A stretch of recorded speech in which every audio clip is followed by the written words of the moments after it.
Seri Pelangi di Langit Singosari. Bunga di Kaki Gunung Kawi. Audiobook, novel silat. Cerita, Esa Mintarja. Bab 88. Tetapi kemungkinan yang lain dapat saja terjadi. Yang paling pahit baginya adalah apabila aku Tunggul Ametung gagal, bahkan ia sendiri terpaksa mengalami bencana sedang Mahisa Agni tidak dapat dilepaskan. Tidak, permaisuri itu mencoba menenteramkan dirinya sendiri. Aku akan berhasil membebaskan Kakang Mahisa Agni dan sekaligus berhasil menangkap Kebo Sindet. Ken Dedes itu terkejut ketika ia mendengar suara aku Tunggul Ametung perlahan-lahan. Sudahlah Ken Dedes. Jangan kau risaukan persoalan ini. Aku sudah mendapat gambaran menurut perhitunganku bahwa aku akan berhasil. Aku akan membawa beberapa orang prajurit pengawal pilihan. Dan aku mempunyai keyakinan bahwa betapa saktinya Kebo Sindet, ia tidak akan dapat melawan pusakaku. Ia akan hancur menjadi debu apabila ia mencoba melawan. Ken Dedes masih belum menjawab. Sekarang tenteramkan hatimu. Aku mengharap akan berhasil. Marilah kita berdoa supaya usaha ini mendapat perlindungan dari Yang Maha Agung.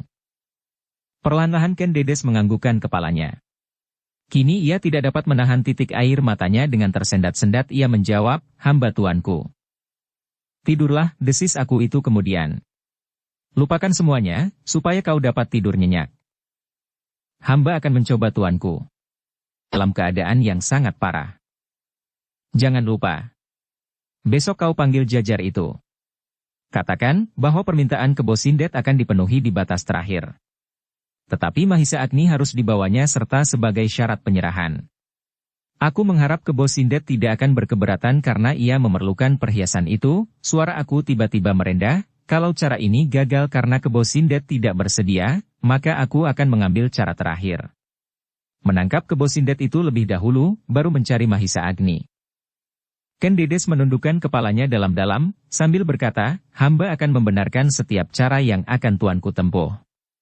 Sebab hamba sendiri tidak tahu apakah yang sebaiknya dilakukan.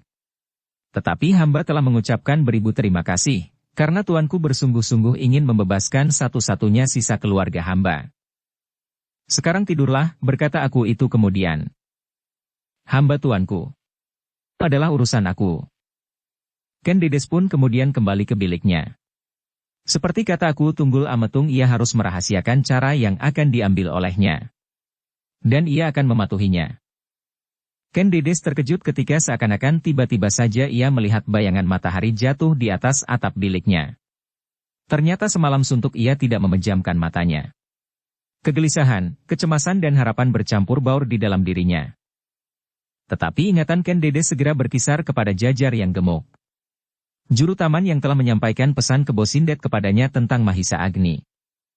Hari ini ia harus menyampaikan pesan aku Tunggul Ametung kepada Jajar itu.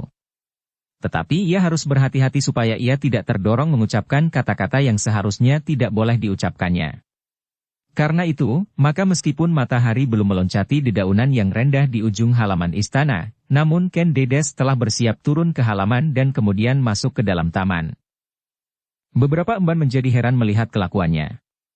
Pagi-pagi benar permaisuri itu telah turun ke taman. Biasanya Ken Dedes tidak tergesa-gesa. Apabila matahari telah tinggi, barulah ia pergi.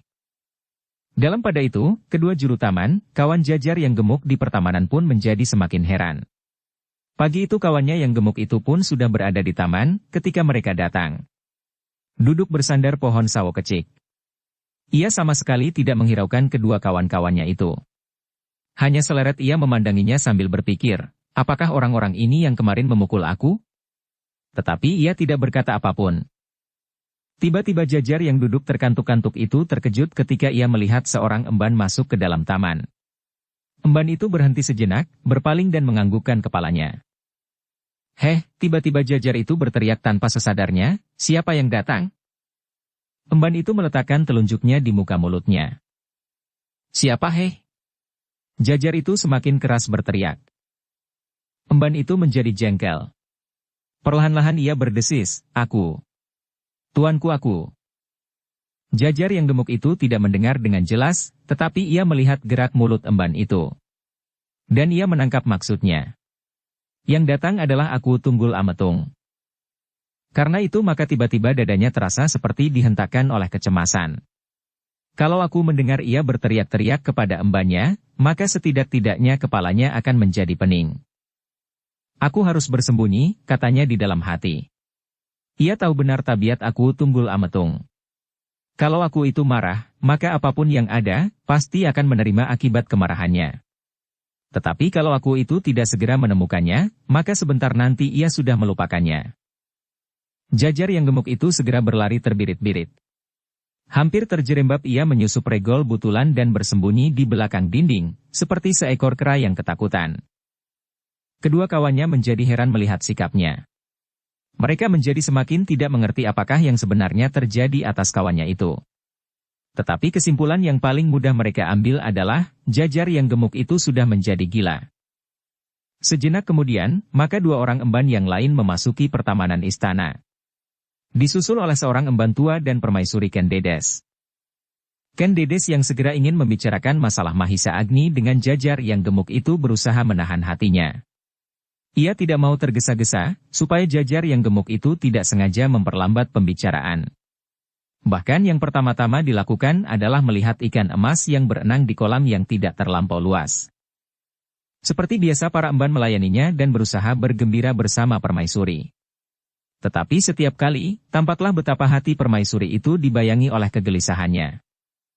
Akhirnya Ken Dedes tidak ingin menunda-nundanya lagi. Kepada seorang embannya ia berkata, di mana juru taman yang gemuk itu? Ampun Tuan Putri. Tadi hamba melihat Jajar yang gemuk itu berada di dalam taman ini. Tetapi, agaknya ia sedang menyembunyikan dirinya di balik regol butulan. Emban itu menjadi heran kenapa permaisuri mencari juru taman yang gemuk itu. Kenapa ia bersembunyi? Ken Dedes kemudian.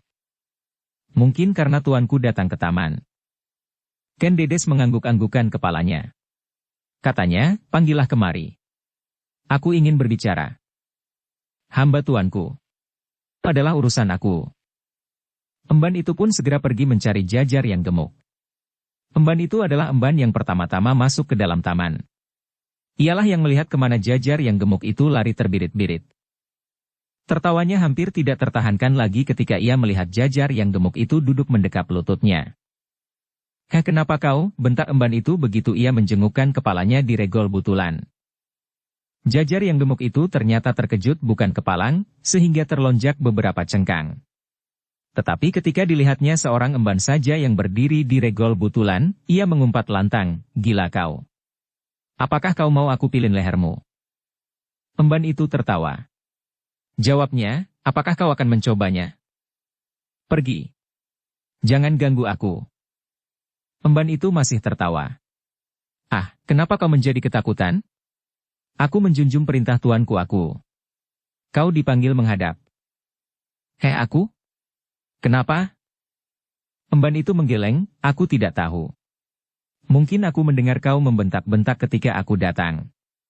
Mungkin persoalan lain. Tiba-tiba tubuh Jajar itu gemetar. Ia tidak sempat berpikir lagi, bahwa seandainya aku yang datang ke taman, meskipun biasanya diantar oleh beberapa emban dan permaisuri, tetapi aku pasti memerintahkan seorang prajurit atau seorang pelayan dalam untuk memanggil seseorang. Bukan seorang emban. Cepat, sebelum aku mencarimu kemari, berkata emban itu. Tetapi, Jajar itu tergagap. Cepat. Dan emban itu tidak menunggunya. Segera ia pergi meninggalkan Jajar yang ketakutan. Tetapi Jajar itu tidak dapat ingkar. Apabila aku memanggilnya, meskipun itu tidak biasa, bahwa seorang aku memanggil seorang Jajar langsung, maka ia harus menghadap. Tubuh Jajar itu menjadi semakin gemetar ketika ia sudah berdiri. Langkahnya menjadi sangat berat, dan nafasnya seakan-akan terputus di kerongkongan. Tetapi ia harus melangkah terus. Betapapun hatinya menjadi berdebar-debar. Oh, kepalaku pasti akan dipukulnya. Atau aku harus berbuat hal-hal yang aneh-aneh.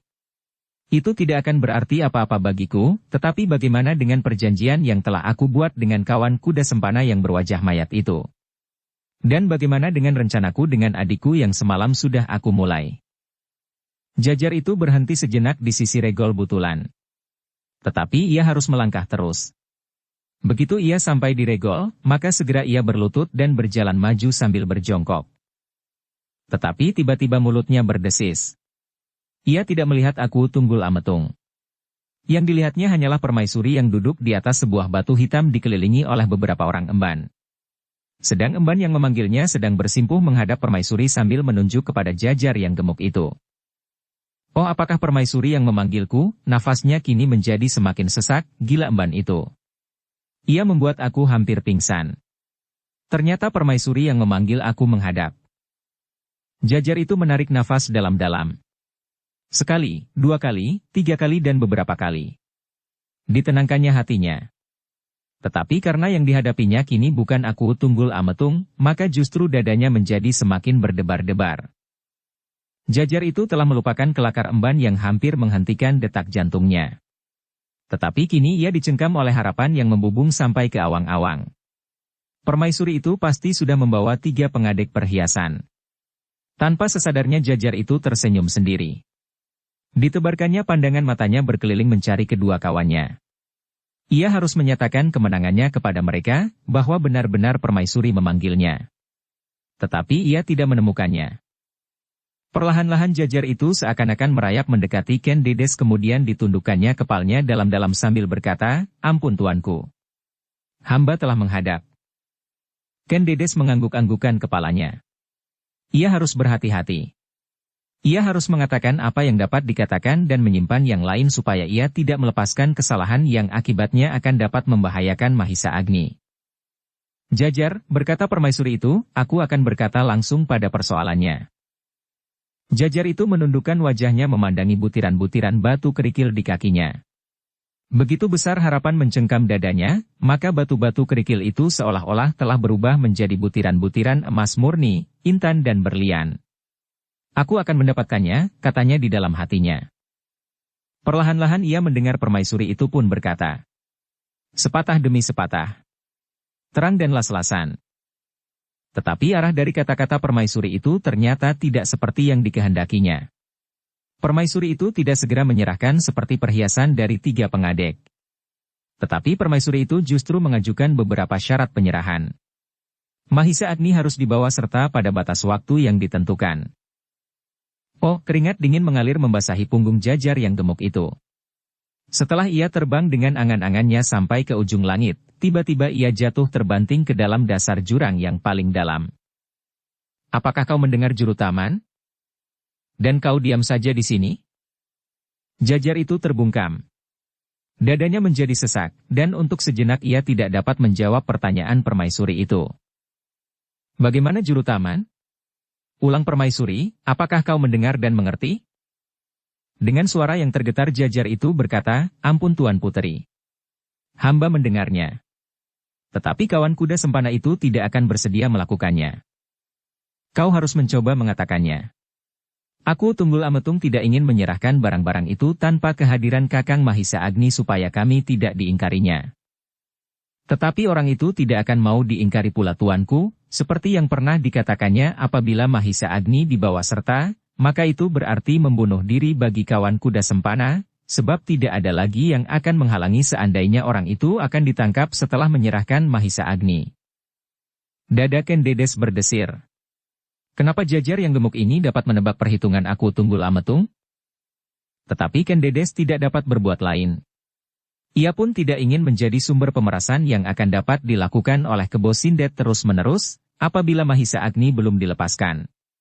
Karena itu maka katanya, terserahlah kepadanya. Tebusan itu terlampau mahal. Karena itu, jaminannya harus cukup kuat, dan tidak ada kemungkinan untuk ingkar. Jajar itu mengerutkan keningnya. Sejenak nalarnya menjadi pepat dan harapannya menjadi pecah berserakan kalau ia tidak berhasil membawa perhiasan itu, Kebo Sindet akan mengambil jalan lain yang tidak diketahuinya. "Nah, lakukanlah perintah Aku Tunggul Ametung Jajar." "Sulit tuanku." "Ampun, tetapi hamba kira, hal itu tidak akan dapat terjadi." "Bukan kau yang harus menjawab.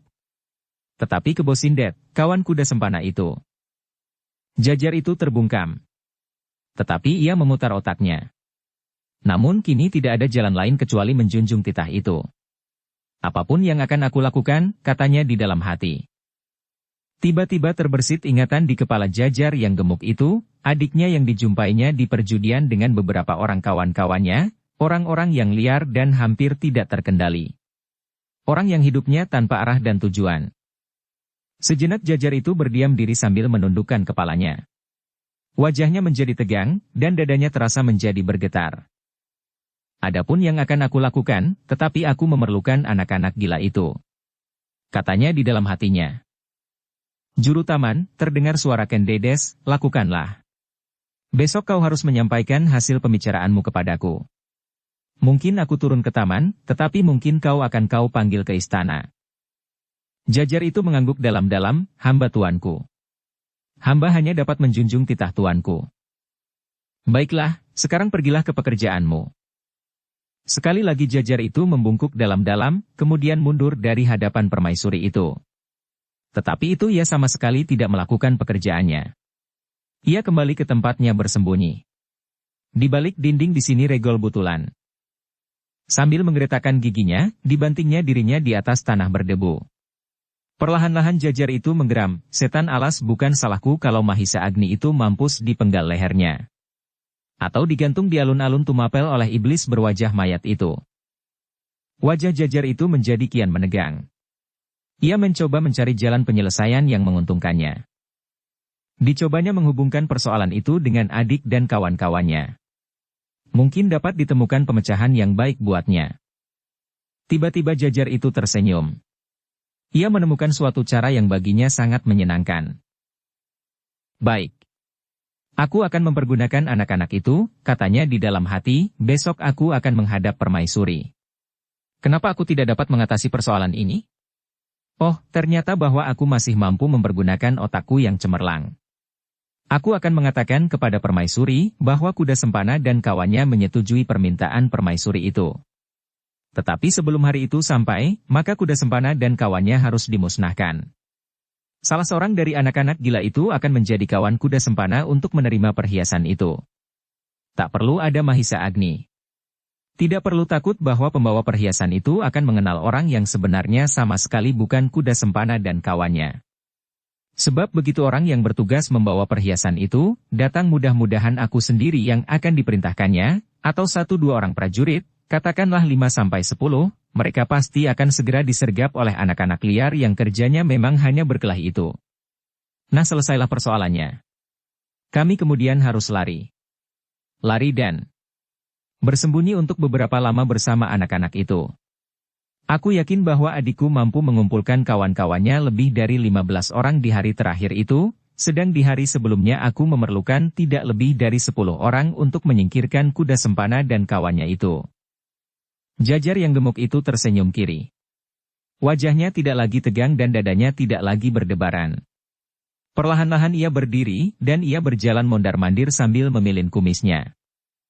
Tiba-tiba saja langkahnya terhenti ketika teringat olehnya, bahwa selama ini ternyata ada orang-orang yang tak dikenal selalu mengintipnya. 1 atau 2 orang menurut perhitungannya.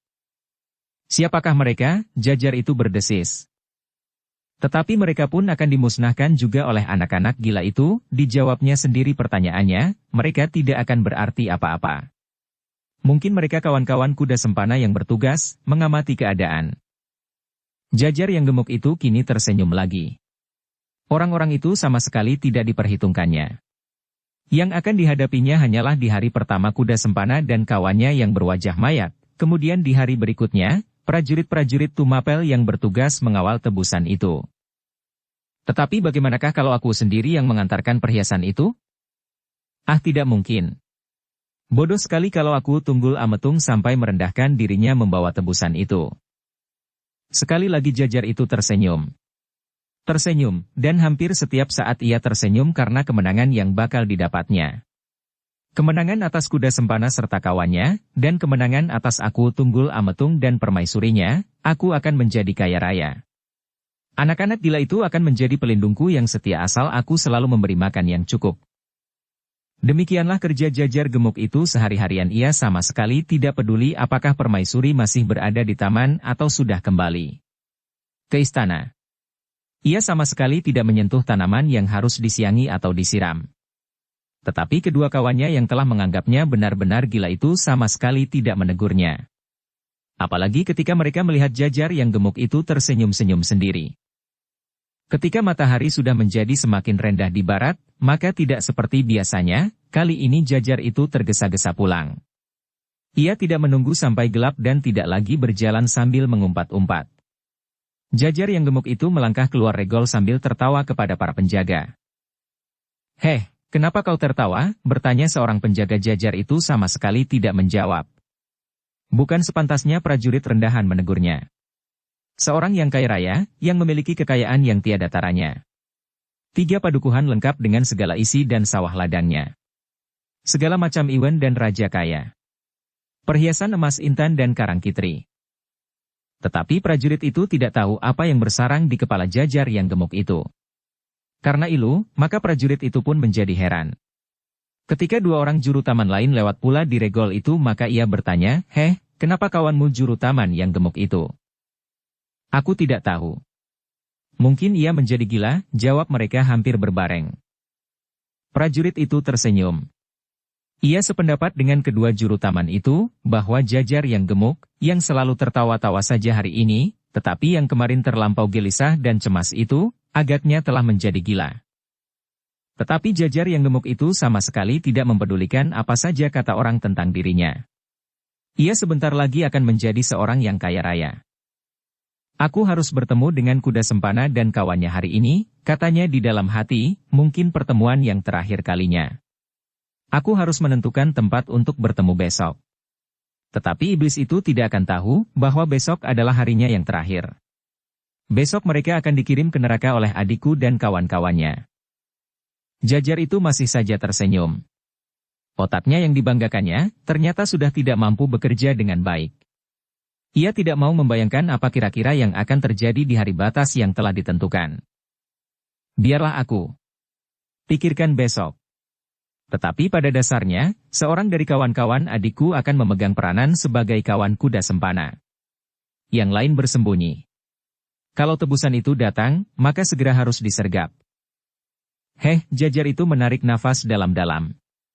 Sama sekali tidak dihiraukannya kakinya yang lecet tersandung batu. Jajar itu tidak merasa pula ketika kakinya menyentuh duri kemarung. "Di mana hari ini kawan kuda sempana itu akan menemui aku?" desisnya. Sekali-kali Jajar itu berpaling. Tetapi ia tidak melihat kuda sempana dan kawannya. "Apakah aku pulang terlampau siang, sehingga keduanya tidak berani menampakkan cirinya?" gumamnya, "tetapi aku harus bertemu hari ini. Tidak ada kesempatan lagi. Besok adalah hari keempat. Kedua setan itu harus lenyap. Lusa hari yang terakhir, hari yang dijanjikan oleh permaisuri. Hari yang menentukan perubahan hidupku. Dan aku akan segera menjadi kaya raya."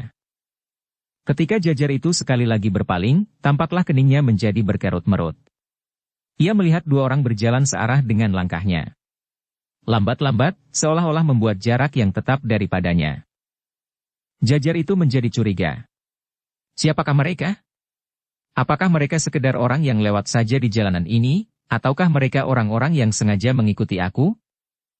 Hati Jajar yang gelisah itu menjadi semakin gelisah. Aku harus berhenti.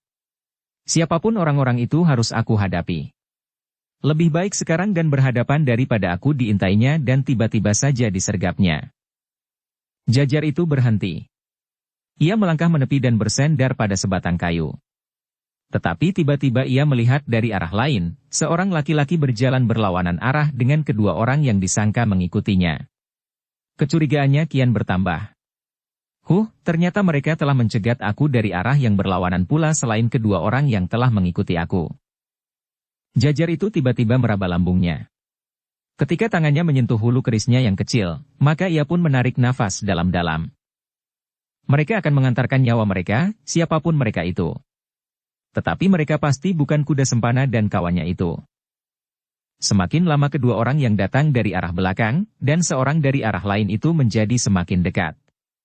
Tetapi Jajar itu kemudian mengerutkan keningnya. Ternyata kedua orang itu telah mengenalnya. Keduanya adalah prajurit-prajurit Tumapel. Karena itu maka ia mengumpat perlahan, "Setan alas." Agaknya prajurit-prajurit Tumapel yang berkeliaran di sini. Tetapi mereka sama sekali tidak mengenakan pakaian keprajuritannya. Jajar itu kemudian berpaling ke arah yang lain. Seorang yang berjalan perlahan-lahan ke arahnya, tetapi orang itu, aku belum mengenalnya. Ketika kedua prajurit itu menjadi semakin dekat, maka Jajar itu maju selangkah. Tetapi wajahnya sudah tidak lagi setegang sebelumnya. Apalagi ketika ia melihat prajurit itu tertawa sambil menyapanya, "Heh, apakah kau menunggu kami? Kalian mengejutkan aku. Aku sangka kalian orang-orang asing yang mengikuti aku." "Heh," kedua prajurit itu terkejut, "kenapa kau merasa dirimu diikuti oleh orang asing? Apakah kau mempunyai persoalan?" Oh, Jajar itu tergagap, "Tidak. Tidak apa-apa. Tetapi kenapa kau terlampau bercuriga?" Jajar itu tidak menjawab. Ketika orang yang berjalan ke arah yang berlawanan itu lewat di hadapannya, maka sambil berbisik ia bertanya kepada kedua prajurit itu, "Kau kenal orang itu?" Kedua prajurit itu berpaling, mengawasi orang yang baru saja lewat itu pada punggungnya. Hampir bersamaan mereka menggelengkan kepala mereka, "Tidak. Aku belum kenal." "Kenapa ia berusaha menjumpai aku di sini?" "Siapa orang itu? Mungkin ia akan berbuat sesuatu seandainya kalian tidak di sini." "Ah," salah seorang dari kedua prajurit itu berdesah, "kau terlampau berprasangka. Kenapa kau tampaknya begitu gelisah dan gugup? Bukankah yang kau lewati ini jalan umum?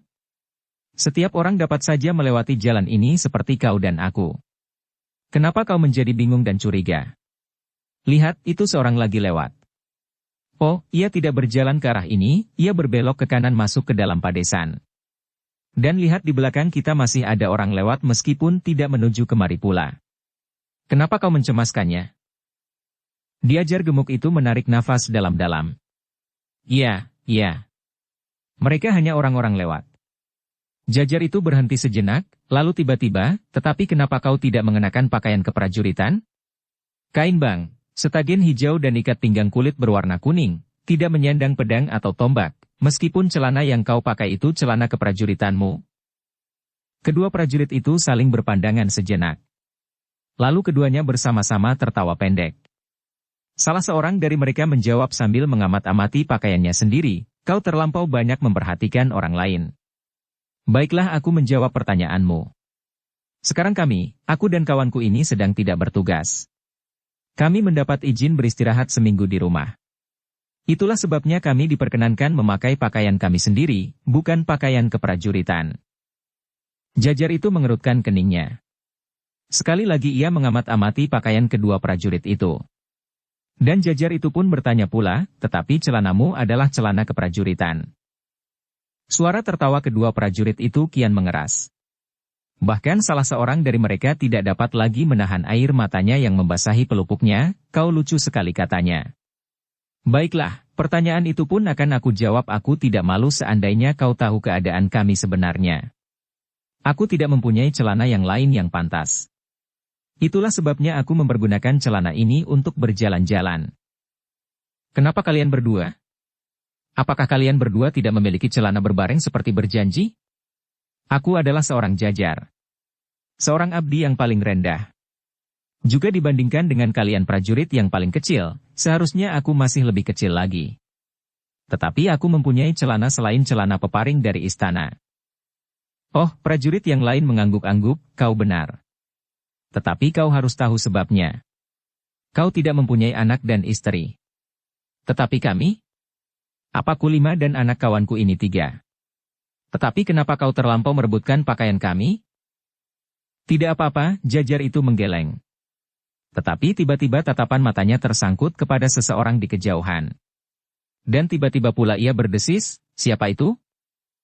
"Heh," kedua prajurit itu terkejut, "siapa saja, apa pedulimu? Kenapa kau tampak bingung dan gelisah?" "Tidak apa-apa." "Dan kau akan tetap berdiri saja di situ? Apakah kau tidak akan pulang?" "Aku memang akan pulang." "Marilah kita berjalan bersama-sama," ajak prajurit itu. "Pergilah dahulu. Aku berjalan kemudian."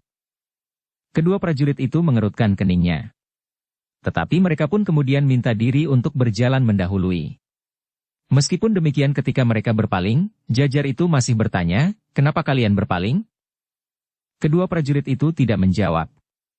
Yang terdengar hanyalah suara tertawa mereka melambung di bawah angin. Namun terdengar Jajar yang gemuk itu mengumpat, setan alas. Apa kerja prajurit-prajurit itu berkeliaran di sini? Bukankah rumahnya di ujung lain dari kota ini? Tetapi kedua prajurit itu tidak mendengar. Keduanya berjalan terus meskipun sekali-kali mereka masih juga berpaling. Ketika kedua prajurit itu telah menjadi kian jauh, Jajar itu pun meneruskan langkahnya. Tetapi setiap kali ia melihat seseorang lewat di jalan itu pula, hatinya menjadi berdebar-debar. Setiap kali ia selalu menengok ke belakang, seolah-olah takut diikuti oleh seseorang yang akan berbuat jahat kepadanya. Kegelisahan Jajar itu menjadi semakin tajam, seperti matahari yang semakin menurun. Cahayanya yang kemerah-merahan memancar menyebar di langit yang jernih. Tiba-tiba Jajar yang gemuk itu bergumam, aku harus bertemu dengan kawan kuda sempana itu hari ini. Tetapi kenapa ia tidak menjumpai aku seperti biasanya? Dan Jajar yang kemarin mengumpat-umpat karena Kebo Sindet menemuinya di perjalanan itu, kini justru mengharap dapat bertemu dimanapun. Tetapi hampir ia meloncat ketika tiba-tiba saja ia mendengar seseorang menyapanya, dekat sekali di sampingnya ketika ia memasuki padesan, oh, kau terlampau siang pulang hari ini Kisanak. Darahnya tersirap ketika ia melihat dua orang duduk di atas batu tepat di tikungan. Ia tidak segera dapat mengenal wajah keduanya, karena keduanya memakai tudung kepala, yang dibuat dari anyaman daun kelapa, hampir menutup seluruh wajahnya. Tudung kepala yang sering dipergunakan di waktu hujan meskipun dalam ukuran yang kecil. Tetapi suara yang mempunyai ciri tersendiri itulah yang langsung memperkenalkannya kepada keduanya. Kaukah itu? Jajar itu hampir berteriak. Kenapa kau berteriak? Bertanya Kebo Sindet. Kalian mengejutkan aku. Itu semakin keras berteriak. Kebo Sindet dan kuda sempana segera berdiri. Dengan wajahnya yang beku Kebo Sindet memandangi Jajar yang gemuk itu, seolah-olah baru kali ini dilihatnya. Dan Jajar itu menjadi kian gelisah sehingga terloncat pertanyaannya, kenapa kau heran melihat aku?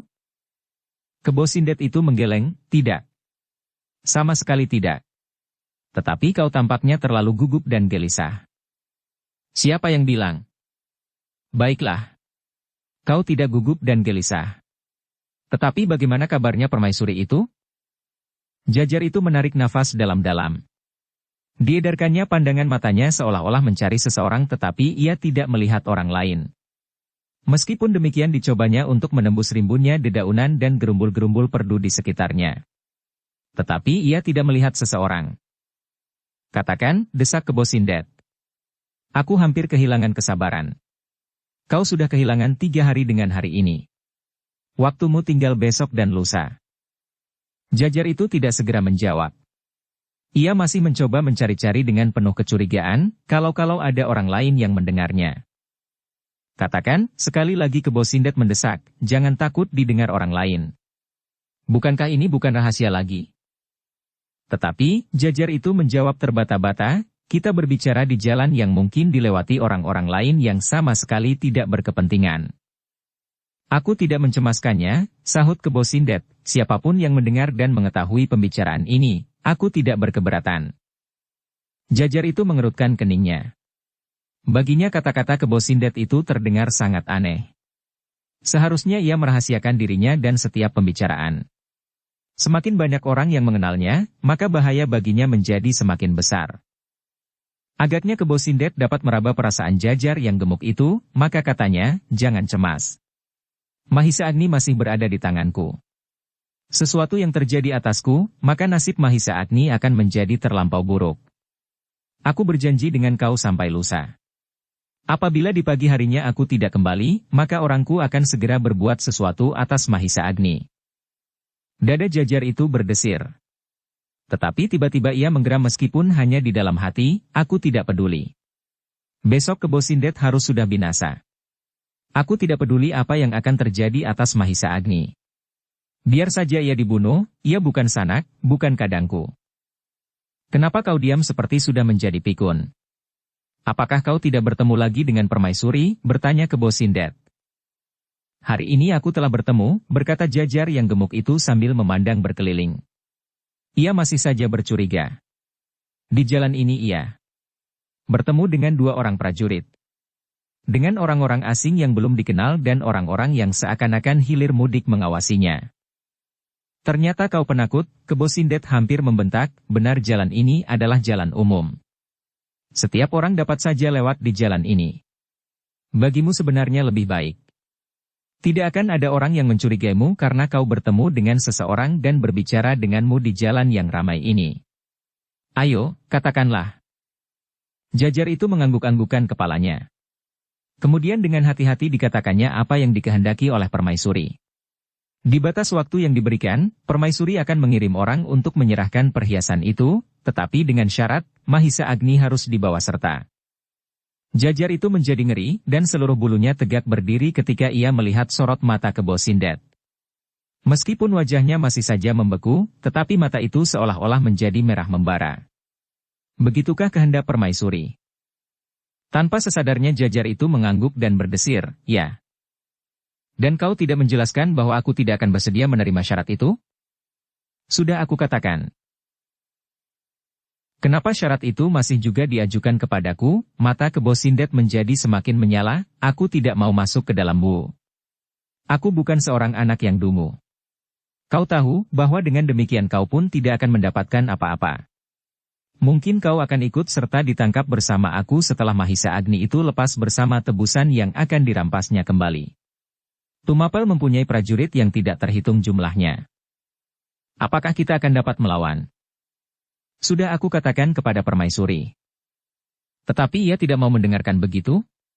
Baiklah. Kalau demikian persoalan kita sudah selesai. Kau tidak akan mendapat kesempatan lagi.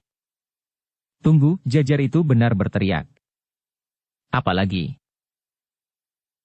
Sebenarnya aku sudah membuat perhitungan bahwa kau pasti akan menolak. Tetapi aku tidak dapat membantah perintah permaisuri. Apa yang aku lakukan hanyalah sekedar sebuah permainan. Kebo Sindet tidak segera menjawab. Matanya yang terpancang di wajahnya yang beku memandangi Jajar itu seakan-akan ingin melihat sampai ke pusat jantungnya.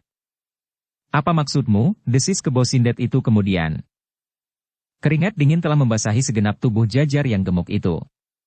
Tetapi otaknya mencoba bekerja sekuat-kuat kemampuannya. Sejenak kemudian ia berkata, bukankah waktu yang kau berikan masih 2 hari? Tetapi hanya akan membuang waktu saja bagiku. Jajar itu menggeleng, tidak.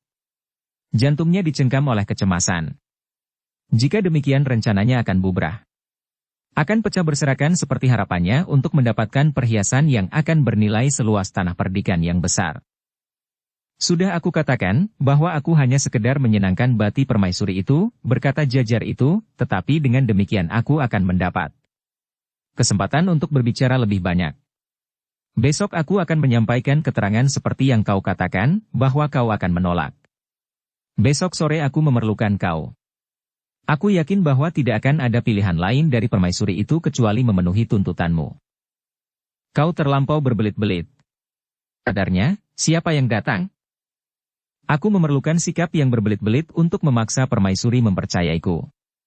Kalau aku menolak untuk menyampaikan syarat ini kepadamu, maka aku akan kehilangan kesempatan, sebab aku menolak perintah tuanku permaisuri. Nah, besok kita akan bertemu. Aku tidak mau berteka-teki dan selalu gelisah. Katakan, di mana kau akan menemui aku besok? Waktu kita tinggal sedikit. Kau selama ini hanya menurut kemauanmu saja. Sebaiknya kita berbicara dengan pasti. Kebo Sindet tidak segera menjawab. Tetapi sorot matanya masih belum pudar. Sejenak dipandanginya kuda sempana yang berdiri membeku tanpa mengucapkan sepatah kata pun. Bahkan seolah-olah ia menjadi acuh tidak acuh saja menanggapi pembicaraan itu. Bagaimana? Jajar itulah yang kini mendesak, di mana besok kita dapat bertemu.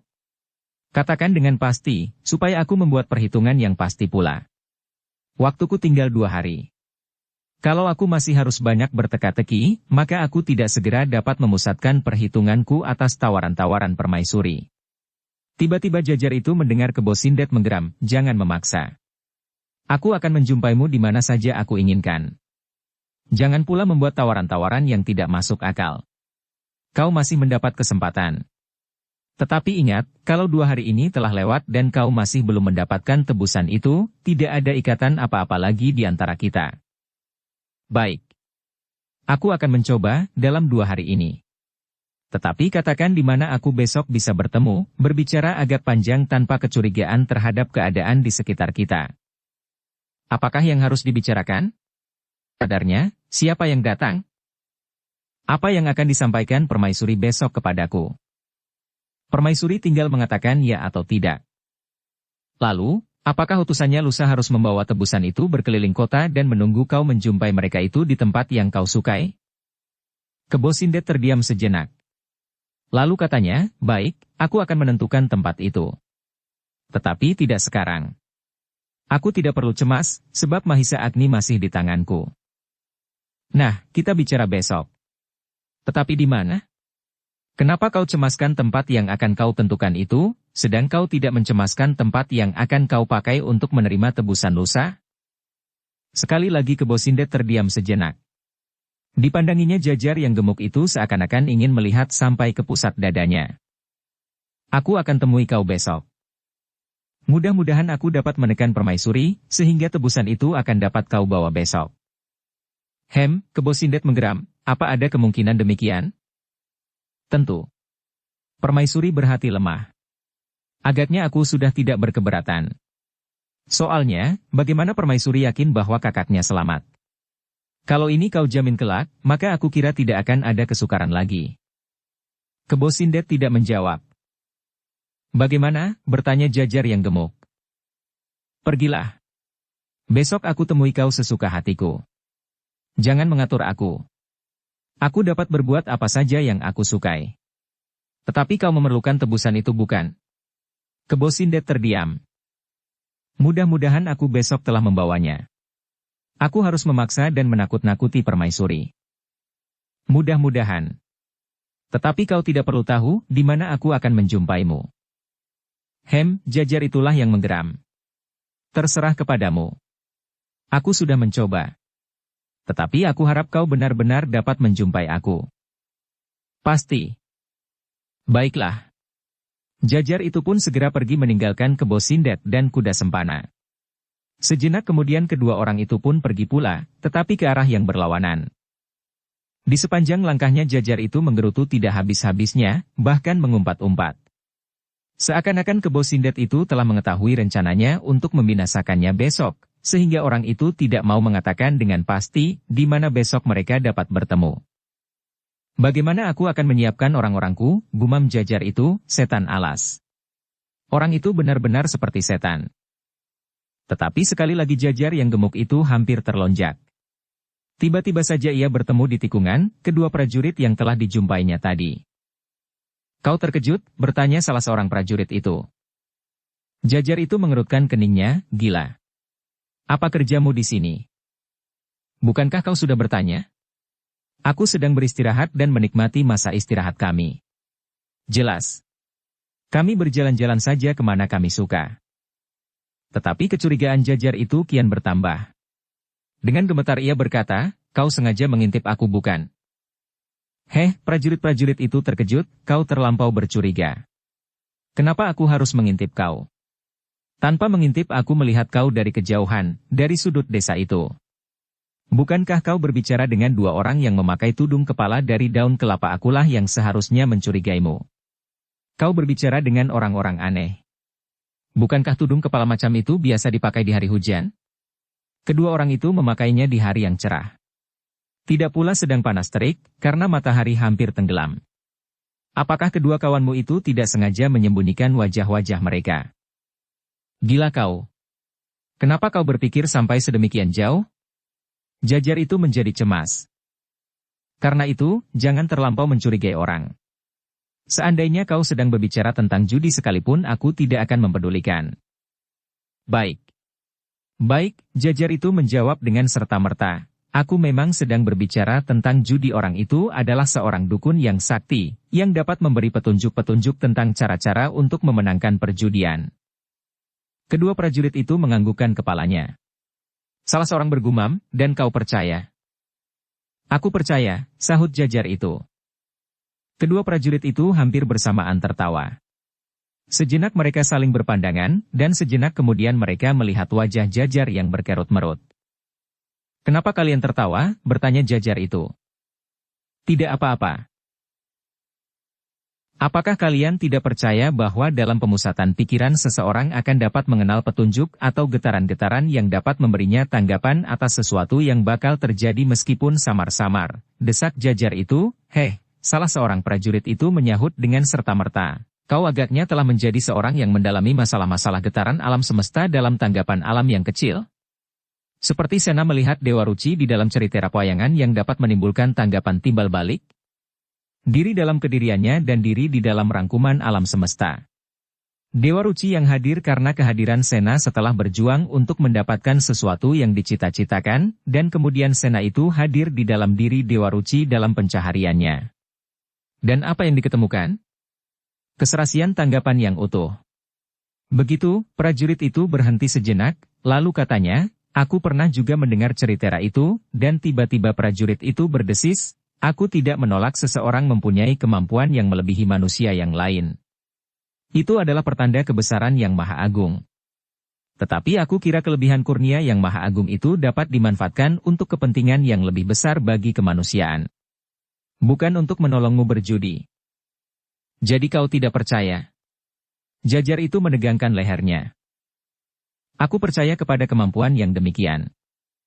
Kenapa kau tertawa? Kedua prajurit itu justru tertawa semakin keras. Salah seorang dari mereka berkata, pergilah ke tempat perjudian itu. Kau nanti lupa kepada petunjuk-petunjuk yang telah kau dapatkan daripadanya. Kalau kau menang, pergunakanlah kemenanganmu untuk kebaikan. Persetan, desis Jajar yang gemuk. Tetapi tiba-tiba ia berdesis. Kenapa kalian mengawasi aku?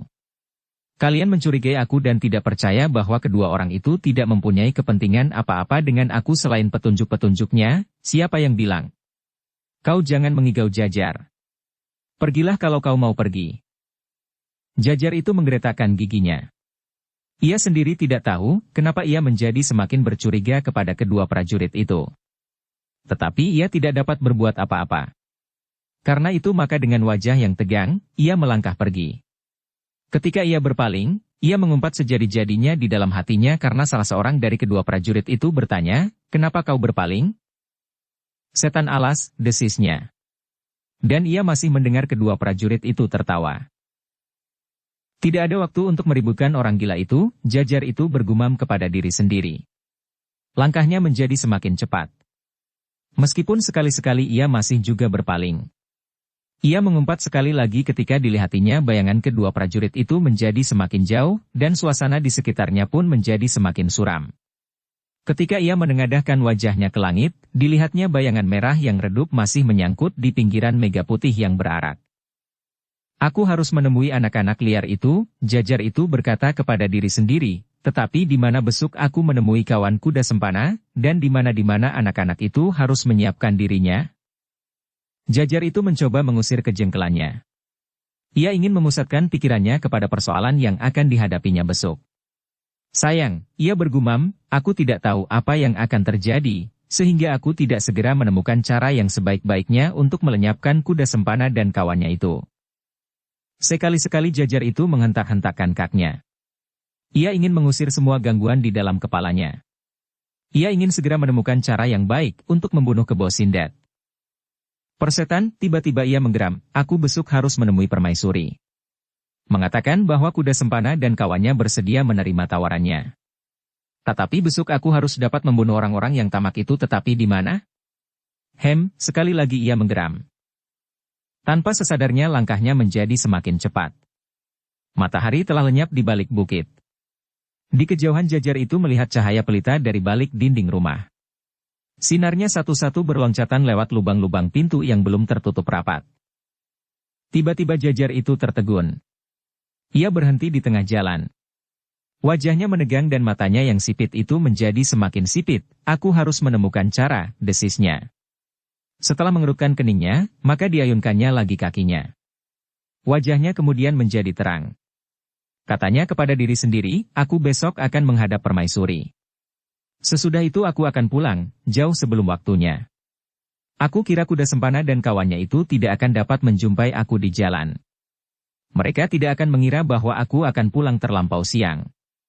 Aku kemudian harus menyiapkan anak-anak itu di sekitar rumahku. Kuda Sempana dan kawannya yang berwajah mayat itu pasti akan mencariku di rumah. Jajar itu tersenyum sendiri. Langkahnya kini menjadi semakin ringan. Ketika ia memasuki sebuah lorong sempit, di antara halaman-halaman yang rimbun, langkahnya menjadi semakin cepat. Ia ingin segera sampai ke tempat perjudian. Bukan saja ia ingin segera ikut bermain dadu, tetapi ia ingin segera tertemu dengan adiknya dan kawannya, anak-anak muda yang liar dan buas. Yang tidak mempunyai tujuan hidup sama sekali. Hidup bagi mereka adalah apa yang mereka alayukan dan apa yang ingin mereka lakukan. Tanpa pertimbangan peradaban dan ikatan-ikatan pergaulan yang berlaku. Jajar yang gemuk itu tersenyum sendiri. Seakan-akan ia telah menemukan apa yang dicarinya. Pemecahan yang paling baik, paling menguntungkan dan hasil yang sebanyaknya. Perhiasan 3 pengadek. Jajar itu menarik nafas. Serasa semua angan-angan itu telah terjadi. Seakan-akan ia telah menjadi seorang yang kaya raya, meskipun hidup di tempat yang terpencil. Seraya kaki-kakinya menjadi berat, dan langkahnya telah membuat bekas-bekas yang dalam di atas tanah yang dilewatinya. Oh, aku akan memiliki kekayaan yang seluas tanah perdikan yang paling kaya, meskipun aku harus pergi dari Tumapel, Jajar itu tersenyum. Ia menjadi kecewa ketika ia telah sampai di depan sebuah halaman yang luas, agak jauh di dalam padesan yang sepi.